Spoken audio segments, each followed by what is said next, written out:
In 2003, as a result of a pastoral report, I began to talk about coveting a generation for Christ. About the same time, the General Church sent the video of, in 10 years, will the church have made a difference in your life? So then I took the video and rewrote the script, and we went through and made our own video. And that video became a marker for us as we began to walk through what it meant to indeed covet a generation. And that meant training, teaching, discipling, nurturing a group of kids that we were not only going to teach to love Christ, but to love the church. And so now, in middle school ministry and senior high ministry, we look back on the decision to do that. We can't even imagine who we would be without that. It defines who we are. Part of our 10-year Coveting a Generation has been to be able to say to families, bring your children here, and we will partner with you as they grow up to know Jesus, to love Jesus, to walk a life of faith. And we believe that it is the greatest investment that we as a church make.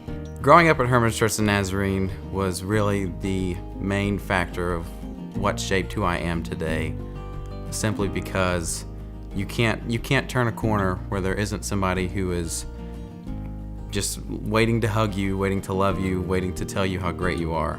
And it's great to be in an environment where a church cares about its youth and not what it can be, but what it will be.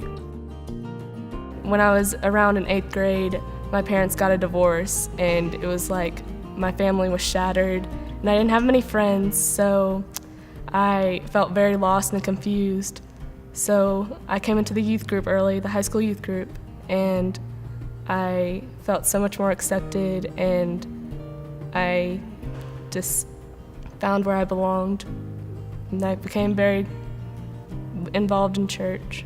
We believe that all the things that we do, that we believe we're called to do, such as just being the church, feeding the homeless, all the programs that we are so passionate about, those will only exist as long as the person currently serving is able to serve in that capacity, if we don't invest in the next generation.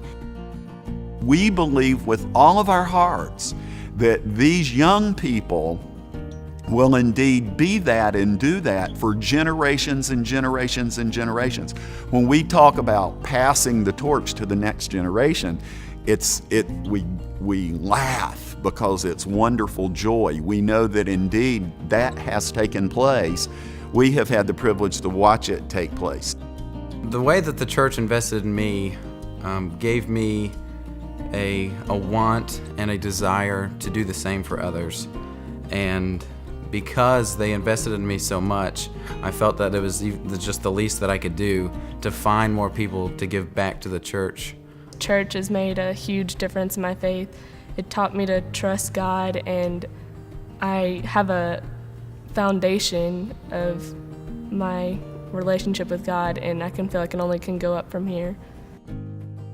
You know, it's 10 years, but it's not like, hey, we're at the end of something. We believe we are at the beginning of what God is doing, and that the wave of young people continue to come in